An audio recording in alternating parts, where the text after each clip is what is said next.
Oras sa alas 4:05. Alam mo kung ano ang mga ginagawa, mga nagawang proyekto, programa para sa pag-unlad, balita at public service mula sa mga lungsod hanggang sa mga baryo. Dito lang sa DILG sa DZRH Break Time. Kasama ang mga lingkod sa pagbibigay serbisyo publiko, sina DILG Secretary Benhur Abalos at Lakay Mayor Deo Macalma sa DILG sa DZRH Break Time.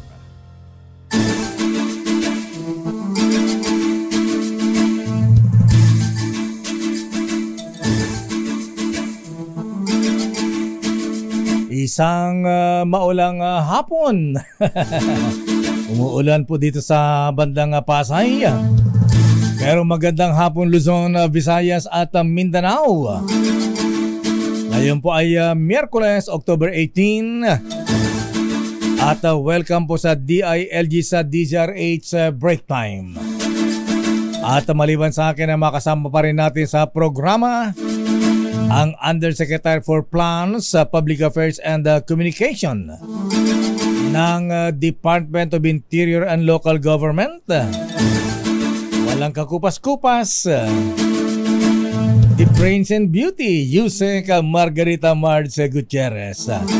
Magandang hapon, Yusek.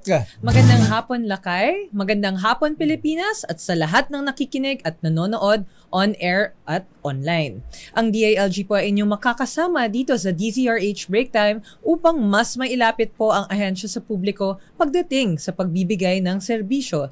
Dahil ang DILG po ay matino, mahusay at maaasahan na handang-handang paglingkuran at pangalagaan ang ating mga mamamayan. At bilang bahagi ng mas pinalawak na paghatid na mabalita at serbisyo, ang DZRH po ay live ninyong mapapanood. Siyempre dito sa DZRH News Facebook page, DZRH News Television sa YouTube, at sa aming website dzrhnews.com.ph at sa cable channels nationwide. At para naman po sa inyong mga katanungan, mga nais idulog sa ahensya or suggestions, tayo rin po ay naka-live at mapapanood sa DILG Philippines official Facebook page. At bago ang aming mga talakayan, siyempre Yusek, tumungo muna tayo sa ating latest happenings at aksyon sa DILG. Tama ka dyan, Lakay Deo, dahil sa DILG Balita at Aksyon, ating tatalakayin ang latest news at happenings sa aming ahensya. At narito ang DILG Balita at Aksyon. Nagsanib pwersa ang DILG at Commission on Elections kontra vote buying bilang paganda sa darating na barangay at sangguniang kabataan elections BSKE 2023. Sa ilalim ng Memorandum of Agreement, magsasagawa ang DILG at COMELEC ng pagsasanay upang ituro sa kanilang mga tauhan ang pag-alam sa mga paraan ng pagbili at pagbenta ng boto at pagkalap ng ebidensya sa election offenses. At pangunahan din ng dalawang ahensya ang isang information campaign tungkol sa pagbili at pagbenta ng mga boto sa mga LGUs. At magsisimula na bukas, October 19 hanggang 28, ang pangangampanya para sa barangay at sangguniang kabataan elections. Exciting na pala tomorrow, no? Lakay Deo. Campaign period na bukas sa Yusek. Good luck sa mga tatakbo. At sa ibang balita naman, ipapalabas na sa 20 na sinehan at 6 na LED walls ng Mega World Lifestyle Mall sa buong bansa ang Buhay Ingatan Drogay Ayawan Bida Advertisement. Noong nakaarang Biyernes, ipinalabas ang bida video advertisement kung saan pinasalamatan ni DILG Secretary Benhur Abalos ang Mega World sa pagtupad sa kanilang commitment na suportahan ang bida program. Binigyang diin ni Sec Abalos ang paglutas sa problema ng droga ay nangangailangan ng pagbabago ng estilo ng buhay na nakabase sa supply at demand reduction. Pinuri rin ng kalihim ang mga hakbang ng Mega World upang mapanatiling drug-free ang kanilang mga pinagtatrabahuan sa pamamagitan ng random drug tests at gate ambassadors or K9 dogs na sanay sa pagtuklas ng mga illegal na substances at deadly weapons. Ang Mega World Lifestyle Malls ay ang retail at commercial arm ng Mega World Corporation na isa sa mahigit sa 30 na malalaking kumpanya sa bansa na nakipag-partner sa DILG para sa Bida Workplace Program at ang pangalawang mall chain na itatangpok ang Bida Ads. At naipagtulungan din ang DILG sa Premier Volleyball League, PVL, bilang bahagi naman ng patuloy na pinagting na kampanya kontra droga. At para palawakin ang anti-drug campaign na buhay ingatan na Droga'y Ayawan o BIDA program. Sa pagbubukas ng 2023 PVL All Filipino Conference na gaganapin sa Smart Araneta Coliseum, sinabi ni DILG Secretary Benhur Abalos na ang partnership sa PVL ay magtutulak ng mas malawak na ugnayan sa mga kabataang Pilipino upang magkaroon ng aktibo at malusog na pamumuhay at maiwasan ang illegal na droga. Inaasang mapalawak ng partnership ang mga hakbang sa drug testing ng PVL. Alinsunod sa Republic Act number 9165 o ang Comprehensive Dangerous Drugs Act of 2002 sa mga manlalaro at mga empleyado nito. At siyempre, inaasahan din makatulong ang Liga sa pagpapataas ng kamalayan tungkol sa programa laban sa droga sa pamagitan ng pagpapakalat ng bida visuals tulad ng advertisement videos, information, education and communication materials na ipapakita at ipalalabas sa mga infrastruktura at social media platform ng Liga. Kinilala at ginawaran ng 2023 Galing Pook Award ni DILG Secretary Benhur Abalos nitong Huwebes ang mga pinaka-mahuhusay na local government units at civil society organizations sa pagsusulong ng mga inobasyon at pagiging halimbawa ng maayos na pamumuno para sa mas mabisang paghahatid ng serbisyo publiko. Ang 10 nagwagi ng Galing Pook Awards ay pinili sa 166 na kalahok mula sa iba't ibang lokal na pamahalaan sa bansa. Sa nasabing bilang, 17 finalists ang pinili na siyang nagpresenta at dumaan sa masusing interview ng Board of Judges. Sa isang mensahe ay pinuri rin ni Pangulong Ferdinand Marcos Jr. ang mga nanalo sa kanilang makabago at mahusay na program upang tugunan ang problema ng iba't ibang mga lokalidad at mapabuti ang buhay ng kanilang mga mamamayan. Inilunsad noong October 21, 1993 ang Galing Pook Awards na kumikilala ng mahigit 300 programa ng mga LGU kung saan ang mga programang ito ay ipinatupad rin sa iba't ibang mga lokalidad upang mapakinabangan ng mas marami pang mga komunidad. Samantala, nanawagan si DILG Secretary Benhur Abalos Jr. sa agarang aksyon mula naman sa Global Public Administrators and Leaders sa ginanap na Eastern Regional Organization for Public Administration, Europa sa Hanoi Conference sa Vietnam, kung saan pinag-usapan ang mahalagang papel ng pampublikong pamahala para makamit ang United Nations Sustainable Development Goals o SDGs. Ang SDGs ay nilunsad noong 2015 bilang panawagan sa iba't ibang mga bansa na talakayin ang mga isyu gaya ng kahirapan, climate change, edukasyon, innovation, inequality at peace and justice. Dapat dito kasama pala ang Israel at saka Hamas. Ayon kay Secretary Abalos, mahalaga ang kolaborasyon sa pagitan ng mga bansa at civil society, private sectors, academe at international organizations upang may sa katuparan ang Sustainable Development Goals.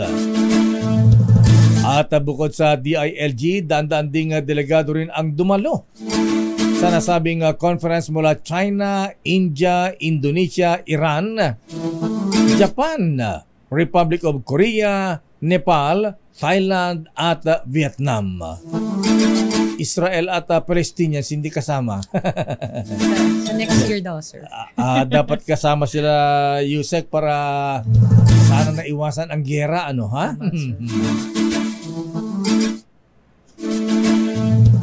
At yan po ay ilan lamang sa mga balitang hatid ng DILG. At sa ating pagbabalik, ay pag-usapan natin ang isa sa mga programang nagwagi sa katatapos lamang na Galing Puok Awards 2023. Yan lamang po kayo. At kayo po ay magbabalik ni Yusek Mards Gutierrez. Kalit lang. Yan lang. Oras mga bigan, ganap ng alas 4:18. Buhay ingatan, Napan, DILG, balita at aksyon. Buhay ingatan, Sa laban na ito, pinapangako ko sa inyo, seryoso tayo rito. Hindi tayo matatakot dahil sama-sama natin lalapanan ang droga. Yan ang gagawin natin. Dahil dito, bida ka. Buhay ay ingatan, droga ay ayawan. Bida tayong lahat sa kampanya laban sa illegal na droga. Yan at mga mahahalagang impormasyon na dapat mong malaman sa Usapang Bayan.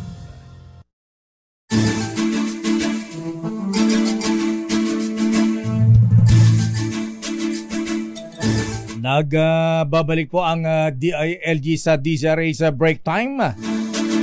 At ngayon po ay ating talakayin ang Barangay Taloot Community-Based Integrated Approach na isa po sa mga 10 pinangaralan o pinarangalan sa Galing Puok Awards 2023. Wow, congrats!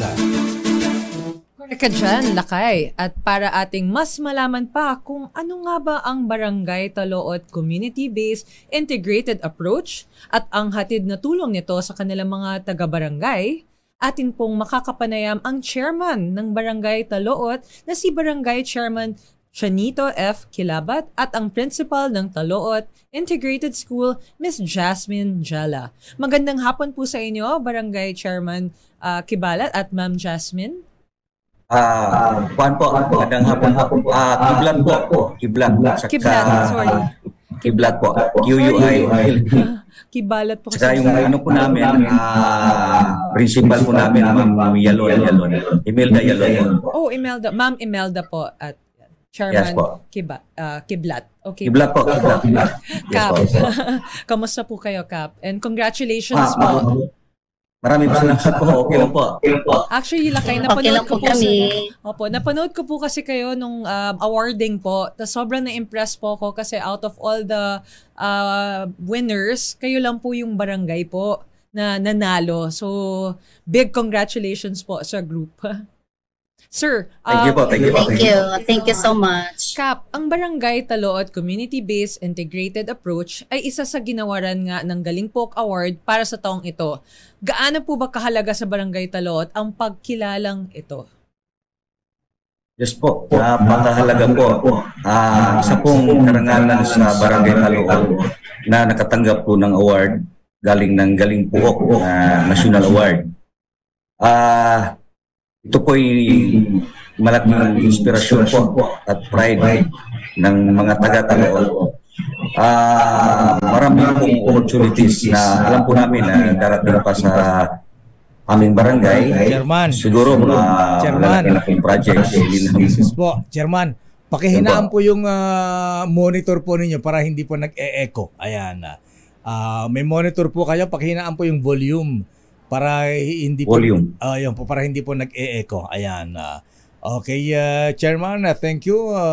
Take it away. Yes po, ayun po. Sana po maraming opportunities na darating pa sa barangay namin.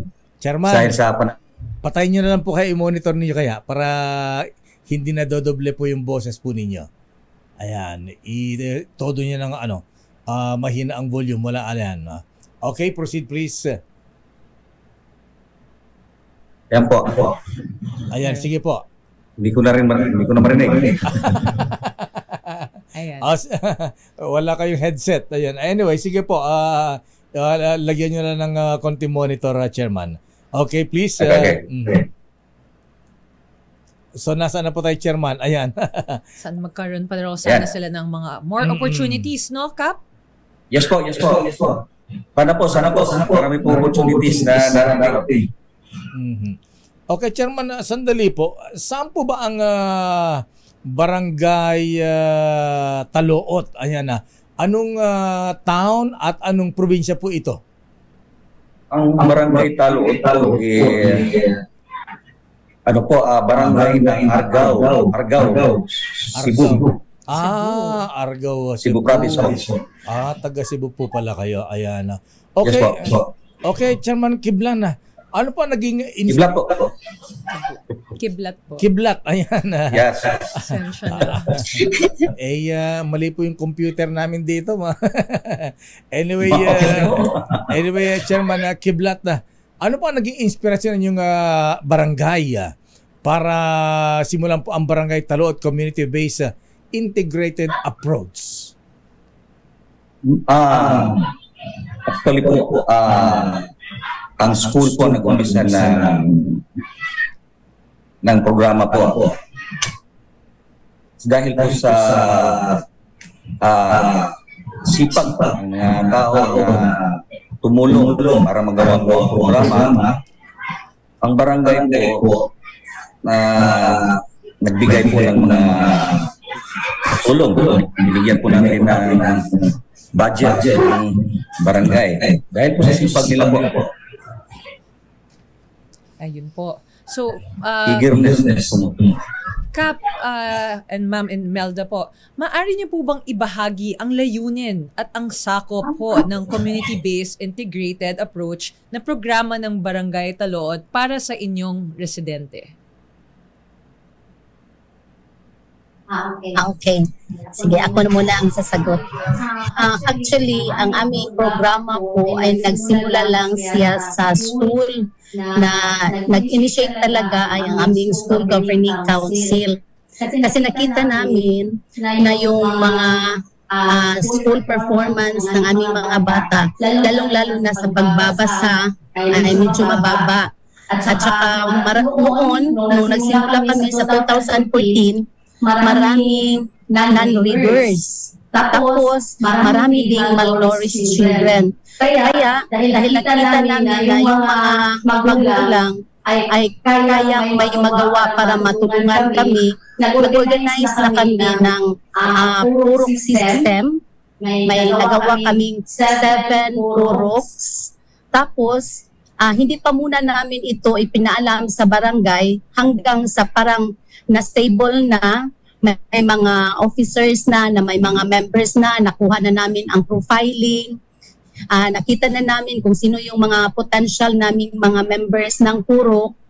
Tapos, nagkaroon kami ng kanang parang awarding.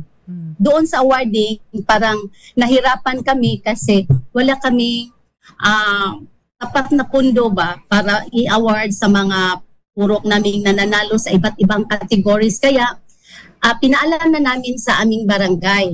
At sa awa ng Diyos, sila na may nakinig at saka naobserbahan din nila na may mga purok na talagang nabuo na hindi nga lang sila nakapag-tulong kaagad. Pero nung nalaman nila na kailangan na namin ng tulong from the barangay, agad nila kaming tinulungan, binigyan nila kami ng financial assistance. Kaya although hindi siya kalakihan, talagang kulang nga siya kung tutuusin sa mga kagastusan namin sa purok. Kasi doon sa purok, ma'am, ang tinututukan talaga yung mga bata na malnourished at saka non-readers.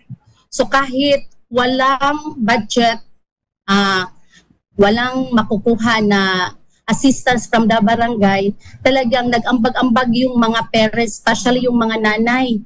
Bumibigay sila ng kanilang mga donation. Kung hindi man pera, nagbibigay sila ng pagkain at they conduct feeding activities in the puro. Kaya yung aming barangay, nakita nila yon at nung dinagdagan na nila yung mga donations. Kasi sa simula, talagang walang budget yan. Tapos, nagkaroon na kami ng annual budget at saka yung mga activities ay talagang tuloy-tuloy na. At dahil sa sipag ng mga nanay, sa sipag ng mga parents at ibang community people, kahit hindi pa sila mga nanay, doon nagtutulungan pa rin sila. Napakalaman namin ma'am na meron po kayong purok system kung tawagin. Ano po ba ang naging epekto nito sa pagpapabuti po ng academic challenges at malnutrition sa barangay Taluot? Paano po ninyo ito napanatili ang patuloy na pagsuporta at matatag na relasyon sa mga residente sa inyo pong barangay? Yes sir, we have this purok system talaga sa aming barangay. At saka malaki ang tulong niya sa aming paaralan kasi yung malnourished children namin na sa simula ay marami, naging ilan na lang talaga sa bawat purok.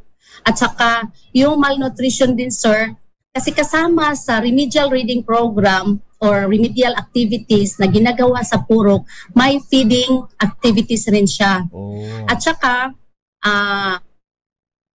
namin, kasi ang Taluot Integrated School mayroong 38 teachers. So we divided them into 7 and they're taking care of the 7 puroks also. And they are giving assistance as to the implementation of the different activities. At saka yung mga parents, hindi naman natin maiiwasan na kung minsan nanghihina yung loob kasi nga walang resources, walang funding. Pero pagdating ng contest, para nambuhayan na naman sila ng loob, gumagawa ng mga solicitation nila, nag-aambag-ambag sila para makuha nila yung gusto nilang mga premyo ba. Isa talaga yung nakapagbigay ng assurance na masustain yung program. So sa noon, wala pa rin kaming budget para dyan sa prizes. Pero ngayon, talagang binibigyan na ni Kapitan ng budget ang aming award and recognition program. At dahil doon, may talagang malaking kaibahan sa performance ng mga bata. Ilan na lang ngayon ang naging non-readers namin. May panahon nga, may year-end na kinuha yung aming number of non-readers, nag-zero na kami. At saka we have to be very happy, Manggod, dahil sa buong Argao, ang Taluot lang ang mayroong zero non-reader at the end of the school year. It was in 2019, before the pandemic. At saka yung malnourished children, may mga purok na tayo na wala na talagang malnourished children. Sa ngayon lang, sa simula, may mga malnourished na rin tayo kasi may mga baguhan naman, may mga dumating naman na mga kindergarten at ilan sa kanila malnourished, kaya hindi maiwasan na may mga problema pa rin ang bawat purok on malnutrition. Ma'am, sa inyo pong pananaw, ano po yung pinakamahalagang naging contribution ng Taloot Integrated School at DepEd Argao District sa pag-implementa ho ng programang ito? Ang Taloot Integrated School po ang nagbibigay ng guidance, nagbibigay ng mga reminders, at nagsasuggest kung ano yung mga dapat isasatupad ng mga purok members natin, at saka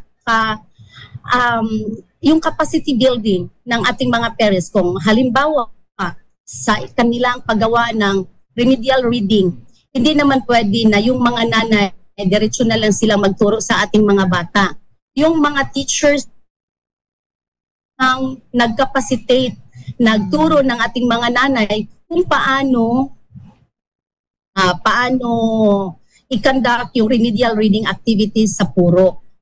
At tapos, doon naman sa pagkukuha ng nutritional status ng ating mga bata, talagang ang mga teachers po doon ang gumagawa. Sila, tumatanggap na lang sila sa lista at saka nag-progress check na naman yung paaralan pa rin. Ayun, Chairman Kiblata, kayo pala ang nagbibigay ng malaking pondo, Kapitan, dito sa inyong programa, kaya successful, ha? Pero simula po nang naipatupad ang programa ito, Chairman Kiblata, meron po ba kayong datos patungkol sa effectivity dito sa mga nakalipas na taon?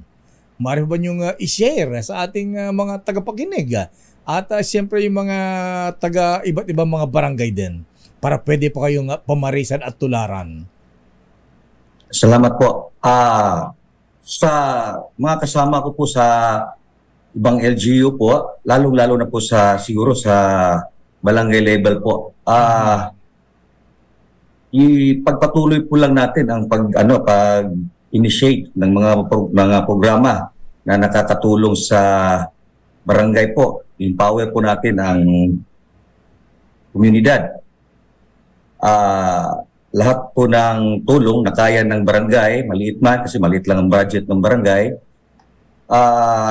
ibigay natin kahit anong tulong po para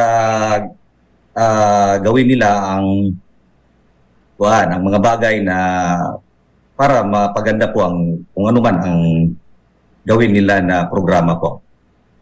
Chairman Kiblat, baka meron po kayong words of encouragement po sa ating mga kapwa na LGU, especially mga barangay na nagnanais na magkaroon ng mga proyekto at inisyatibo gaya ng inyong programa sa inyong barangay.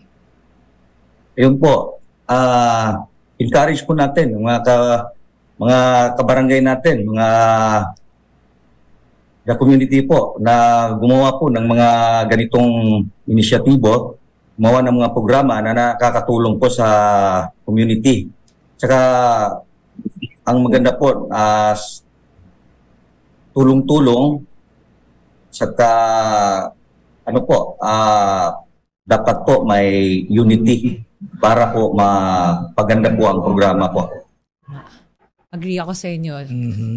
Chairman, bukod dun sa malaking troping ini-award sa inyo, balita po namin may malaking kasama pang premium cash. Ayan, malaki po ba? At saan nyo gagamitin yan? Wala pong cash. Price po. Incentives. Akala ko may cash. Wala po. Baka may pahapol. Sana po may nanonood na lang po na magbigay ng prize po sa inyo or parang tumulong pa rin kasi since in need po pa kayo ng mga donors po sa programa niyo. Anyway, maraming salamat po, Chairman Chanito Kiblata. At si Ma'am Imelda. Imelda po ba? Ayan. Imelda Yalon po. Ayan. Maraming Yes po. Maraming salamat po, Ma'am. At muli po, congratulations sa inyong pagkapanalo sa Galing Pook Awards 2023. Thank you and congrats. Mabuhay kayo. Thank you po. Thank you din po. Thank you very much, ma'am. Nakaka-inspire naman yun, Lakay. Diba? At saka, bukod sa meron pa silang garden doon sa barangay nila, ha? Kita ko naman. Ang gaganda. Hindi dapat maging lack of funds should not be a deterrent. Yes. Pagka may galanting katulad ni Chairman Chanito Kiblat, hindi problema yan. At sa ating pong pagbabalik, nako, eto yung mga taga-barangay, ha? Abay, pag-usapan po natin, mahibigan, ang paganda ng COMELEC. At siyempre sa mga kandidato po sa barangay at SK elections, abay, makinig po kayo. At siyempre mga botante, mga dapat tandaan para sa nalalapit na barangay. At Sangguniang Kabataan Elections, dahil ang makasama natin dito, Yusek, ang magaling, masipag na chairman ng COMELEC, si Chairman George Erwin Garcia.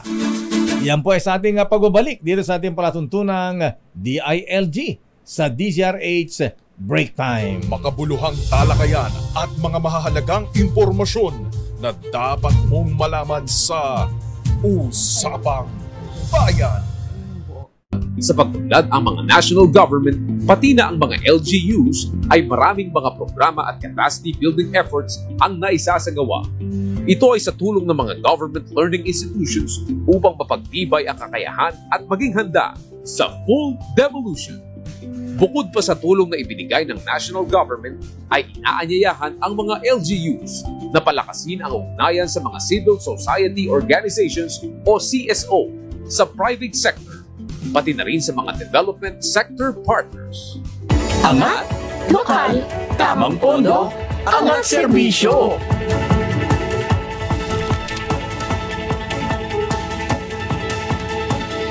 Mga balita, kaganapan, DILG, balita at aksyon.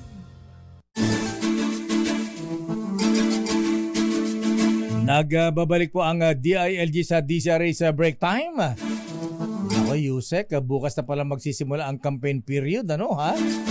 Para sa barangay at Sangguniang Kabataan Elections. Kaya naman alamin natin ang mga do's and don'ts na dapat tandaan po ng mga kandidato. Wow!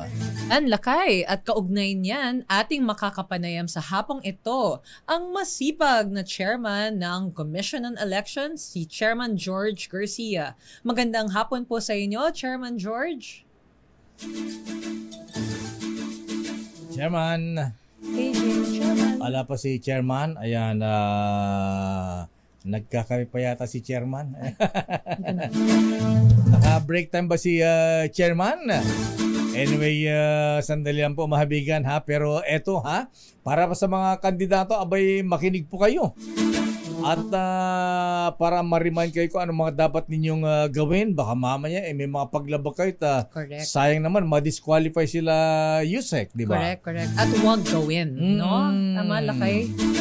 At siyempre, yung isang issue dito, yung balita natin, yung sistema ng bilihan at bentahan ng boto. Naku talaga. In line with the program of COMELEC na yung kontra-bigay. Ayan. At saka yung mga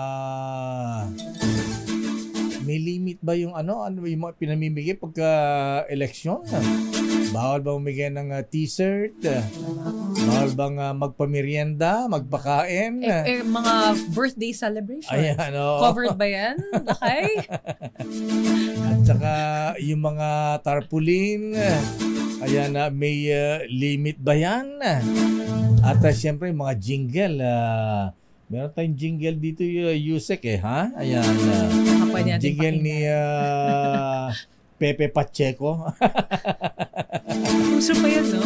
Uso pa rin pala yan. Ayan. Kaya lang pag ganito eleksyon, minsan, tawag nito, maingay din. Maingay sa mga barabarangay. Dahil siyempre, iikot yan. Correct. May mga kanya-kanyang pakulo. So, iyan po ang parang piyesta lang. Ayan, sinabi mo, ha? At saan magre-reklamo yung mga kababayan natin kung may mga paglabag? Tama. Aha. Pero alam ko, very aggressive ngayon sila Chairman George. At least yung sa mga anti-bigay or kontra-bigay. Yan. So in fact, nagkaroon nga kami ng na-mention naman namin dito sa ating programa nito last week na yun nga, nagkaroon ng partnership ang COMELEC at DILG kung saan kami nakikipag-coordinate sa mga LGUs for the information dissemination drive. At saka ano ngayon, Yusek, high-tech na ang pagbili ng boto ngayon, ha? GCash. Ayan, dinadala sa GCash. Madali bang matrace yan? At siyempre, kung yung bibili at yung nagbenta ng boto, pareho sila may violation. Dapat. Oo. Dapat. So, mangyayari yan. Hindi magamit yung parang receipt ng GCash. Correct. Kasi mapapahamak sila pareho. Pag ganun ba, pwede bang automatic, suspend muna yung account mo up until magpaliwanag ka muna bakit may ganitong transaction. Ayan. Ay, wish ko lang. Pero sandali lamang, Yusek, ha? Meron po tayong flash report. Flash Report. Flash Report! Nako, asawa ng kandidato sa pagka-chairman sa barangay sa may Bukay Abra dinukot. Teka muna, Romy, ito ba yung, di ba kanina may inambus kanina umaga? Ngayon naman yung ba misis niya ay dinukot? Same, magkaiba ito, ha? Alamin natin, report mula kay Aris number 41. Romy Gonzalez, please come in. Romy. Kung kanina lakay ay may binaril at napatay na tumatakbong kagawad sa kagawad yung pinatay kanina. Ngayon naman, kanina alas 5:30 kanina madaling araw, kinumpirma ng PNP na dinukot naman itong asawa ng tumatakbong barangay captain sa barangay Abang na si Benjamin Bloy, na ayon sa report, ganap na alas 5:30 kanina madaling araw habang patungo yung kanyang asawa na nakilalang si Mrs. Brice Bloy ay dinukot ng mga hindi pa nakikilala mga armadong kalalakihan at isinakay sa itim na Hi-8 na may plate number ABR 5730 dyan sa may area ng Parañaque, lakay. Ngayon, dyan sa Parañaque. Nakarehistro sa Parañaque yung sasakyan? No, lakay. Nakidnap yung asawa ng tumatakbo barangay captain ng Bukay dyan sa Parañaque, lakay. Dito sa Parañaque kinidnap ba? Oo, si Mrs. Brice Loy ang pangalan, isang guro ito, teacher. Anong pangalan na Romy, pakiulit yung pangalan nung kinidnap? Brice, Bravo, Romeo, India, Zebra. Brice Loy. Tapos ang apelyado niya, L-O-Y, Loy. Brice Loy. Mrs. ito. Nung ang kinidnap si Mrs. Oo. Pero yung asawa niya tumatakbong punong barangay sa barangay Abang, Bukay Abra. Itong si Benjamin Loy. Nitong Sunday, alam mo ba, nung linggo ng gabi, lakay, pinagbabato yung bahay din ng Benjamin Loy. Yan sa may Abang Bukay at nagtamo ng sintala yung kanilang, yung mga bintana ng kanilang bahay, butas-butas. Wow. Dahil nga sa pambabato na hindi pa nakikilalang mga tao dyan sa may Bukay area. So ngayon, ayon kay Attorney Rachel Bernes, yung provincial election supervisor sa Abra, magdi-deploy ng karagdagang pwersa itong 501st Infantry Brigade ng Philippine Army. Katuwang yung na-deploy ng mga karagdagang security force mula sa PNP sa Barangay Abang, dyan sa may Bukay. Karagdagang pa rin pwersa dyan sa may Kilang sapagkat meron din tension dyan just in time sa magaganap na first day ng kampanya bukas lakay sa naturang lugar. So, intindi yung sitwasyon ngayon sa Bukay, may pinatay kagawad candidate. Ngayon yung asawa naman ng punong barangay ay kinilala dyan sa may area ng Parañaque, lakay. Teka muna, Romy. Yung bang pagkidnap dito kay Mrs. Brice Loy na asawa ng isang incumbent barangay chairman ba ito o kumakandidato? Kumakandidato. Kumakandidato barangay chairman. ano ang sabi ng pamilya? Ito ba may kinalaman ba sa barangay election o may ibang issue usapin? Kasi ang layo, dito sa Parañaque kumakandida yung asawa sa Abra. Balik kasi dalawang insidente na yan. Pangalawa itong kidnapping, tapos pinagbabato yung bahay niya noong Sunday. Ang sabi, inaalam ng may kinalaman nito sa barangay election at ayon sa COMELEC naman, ipapahawak nila sa PNP kung ano yung kanila magiging findings sa gagawin nilang investigation kaugnay sa nato incidente na kay Batwen. Kung tayo magsusuma, ang si barangay, itong candidate daw, ay nasa kampo ng incumbent mayor ng Bukay, si Mayor Diego ng Bukay. Ito yata yung mga pinatakbi ng barangay captain yan sa may area ng Kondakay ng Bukay Abra. Ayan, medyo nag-well kami sa report mo, Romy, ha? Dahil walang reported dito sa Parañaque na kidnapping. Abay, dyan pa nang galing ang balita sa Abra. Doon sa... Nakarating na ito sa PNP na sa Abra PNP. At naging yung provincial election supervisor. Bukas, magtutungo dito si Chief PNP. Ang Chief PNP natin dito sa Cordillera at aalamin natin sa kanya kung ano yung latest update kaugnay sa naturang kaso ng kidnapping ng isang teacher na asawa pala ng isang tumatakbong kandidato para punong barangay sa Barangay Abang, Bukay, Abra, Lakay. Isa pa, Romy, abay, di ba yung mga teachers ayaw nang mag-serve, ayaw nang maging watcher sa darating na barangay at SK elections. So ano ang gagawin ng COMELEC dyan? Paano, sino ang papalit sa kanila? PNP Lakay. In fact, from 44, ayon kay Provincial Election Supervisor Attorney Belmes, from 44, naging 55 na Lakay. Yung magsaserve na PNP. Sapagkat yung iba, may personal na desisyon, umatras dahil may kamag-anak na kandidato. May threat. May kamag-anak. Diyos ko. Oo. At saka yung dahil sa political rivalry, Lakay, magulo kung kahit natatakot sila mag-serve na Board of Election Inspector sa 55 Lakay na presinto. Sa area ng Bukay, sa Pilar, talagang Nilang, sa Pilar, meron pang pibisan niya Lakay. Anyway, kukunin natin yung buong listang pibigay, Tayom, Malibkong, Lakob, Gagayan dyan. Kasama sa areas na talaga namang matindi ngayon na initan at ang pinakamainit dyan sa may area ng Bukay, Lakay. Bakit pa mainit? Ito election lang sa barangay USEC at saka SK. Bakit masyadong matindi ang labanan yata dyan? Umaabot ng patayan at meron pang issue ng kidnapping, Romy. Bakit mainit dyan sa Abra?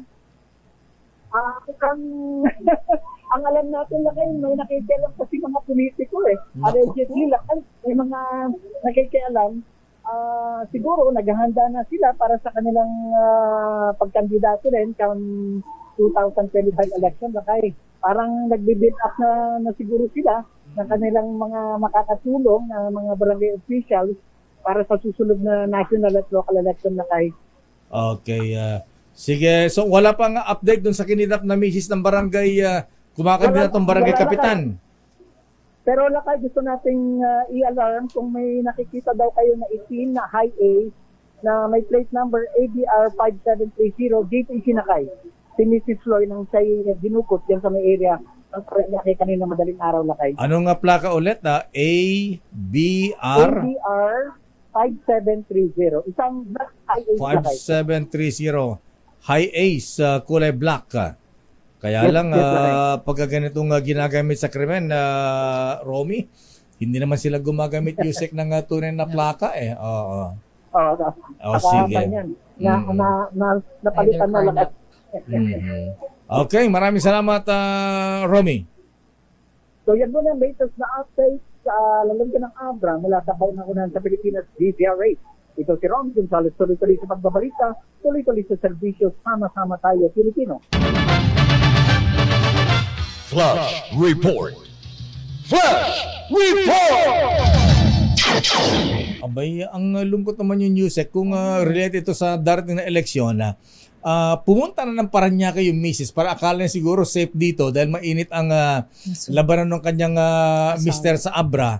Abay, pati para hanggang nakarating na ng Metro Manila ay dinukot pa. Sinundan talaga, Lakay? Sinundan, oo. Nakaka-alarm naman yung mga nangyayari ngayon sa Abra. Oo, kaya nakot sasakit ang ulo ni Secretary Benhar Abalos at PNP Chief Accordan nito. At siyempre ang COMELEC na hindi na po nakahabol dahil naipit daw sa meeting. Ayan, si COMELEC Chairman George Erwin Garcia. May next week pa naman. Ayan, sa bagay, tama. So, anong paalala ng DILG naman na Yusek sa ating mga LGUs at siyempre sa pagbabantay? Ang problema kasi Yusek, may mga local officials na siyempre may mga bata-batang kandidato. Ayan, in preparation din sa darating na election. Kaya mainit na yung politika. Yeah. So, dapat bumoto na ayon sa konsensya at sa kwalifikasyon. Diba? Dati ang battle cry, Yusek, tanggapin ang pera, iboto ang kursunada. Nakatakot na ngayon yan. Huwag niyong gagawin. Alam mo kung bakit, Yusek, ha? Abay, may nangyari yan sa mga nakalipas na eleksyon na tinanggap ang pera, iba ang binoto, ang nangyari, tigok. Yan, oo, yan. May mga ganyan po. So, ingat po tayo. At huwag ibenta ang boto. Correct. Kalungkot naman. Malungkot ako sa news. Anyway, Yusek, ayan, sayang, ha? Hindi natin nakasama si Chairman George Garcia para magbigay sana ng mensahe at mga paalala sa mga kandidato sa barangay at SK elections. Excited pa naman ako ng updates kung ilan na ba yung mga nahuli. Ayan. Dun sa kontrabigay program po ng COMELEC. Diba? At ano yung mga specific acts na nahuli sila. Okay yung mga datos na yun diba? For information dissemination drive. So, but we still have next week, Lakay. Anyway, para sa mga kandidato, abay, chill-chill lang. Abay, barangay election lamang ito, mga kaibigan ni ano ito? Sabi ni Chairman George Garcia, I am sorry daw, Yusek. Diba? Scheduled ngayong October 18 bukas today is 18. Today, October 18 is the scheduled deployment and delivery of OBIs, official ballots, and election-related items for use in the pilot areas. Ayan, the Auto Barangay SK elections. Magdi-dispatch daw sila ng mga election paraphernalias mula Santa Rosa. Ayan, kanina umaga. At ito ay i-deliver ng PSC, ha? PSC? Ba't PSC? Antong PSC? Philippine Sports Commission? Baka PNP. Ayan. Anyway, sayang. At hindi natin nakasama si Chairman George Erwin Garcia. Anyway, Yusek, siguro next time. Ayan, baka next week daw, di ba? Next week. At baka next week, kailangan andito rin si Secretary Benhar Abalos. Yes. Bilang DILG Secretary, kailangan din ng kanyang mga paalala. Ayan, para sa mga LGUs at mga dapat gawin nila. Di ba dapat neutral ang mga LGUs, mga local officials sa barangay at SK elections? Neutral dapat, sir. Kaya lang, di naman nangyayari, Yusek. Anyway, ha? Sino magbe-birthday, ha? Happy birthday kay Will Kenneth Uy ng CLCRDILG. Happy birthday. Magpapamerienda ba ito? Dapat. Pag nabate, kailangan magpamerienda. Ganun ba? Ayan, happy birthday, Will Kenneth. Uy, ayan, huwag kang mag-alat. Sagot ko na ang Emperador Super Special. Pwede rin ako bumati po sa aking Chief of Staff po sa office, si Abel Mianudin. Happy birthday, and I'm sorry I missed greeting you nung Saturday. Sana nakabawi na ako sa'yo kanina. Happy birthday, Ayan, Abel. at batiin ko nito, advance happy birthday kay Elsa Bartolome ng Herona Tarlac at kay Ading Salvador ng San Isidro, Nueva Ecija. Happy birthday. Happy birthday in advance. At yan na, Yusek. Maraming salamat sa iyong pagtutok sa ating programa hanggang sa susunod na Miyerkules. Alas 4 ng hapon hanggang alas 5 ng hapon. At sa ngalan po ni Secretary Benhur Abalos, na sana po next week ay nandito na rin po kasi nasa Vietnam lang ho. Busy po siya doon. Maraming salamat po sa lahat po ng nakikinig on air at online. Muli, ako po si DILG Undersecretary Margarita March Gutierrez, signing off. Ako naman po si Deo Macalma. Inyong napakinggan ang DILG sa DZRH Break Time. Kasama ang mga lingkod sa serbisyo publiko, sina DILG Secretary Benhur Abalos at Lakay Mayor Deo Macalma. Hanggang sa susunod na Miyerkules, tumutok, makinig, alamin ang mga ginagawa, mga nagawang proyekto, programa para sa pag-unlad, balita at public service mula sa mga lungsod hanggang sa kasulok-sulukan ng mga barangay. Dito lang sa DILG sa DZRH Break Time.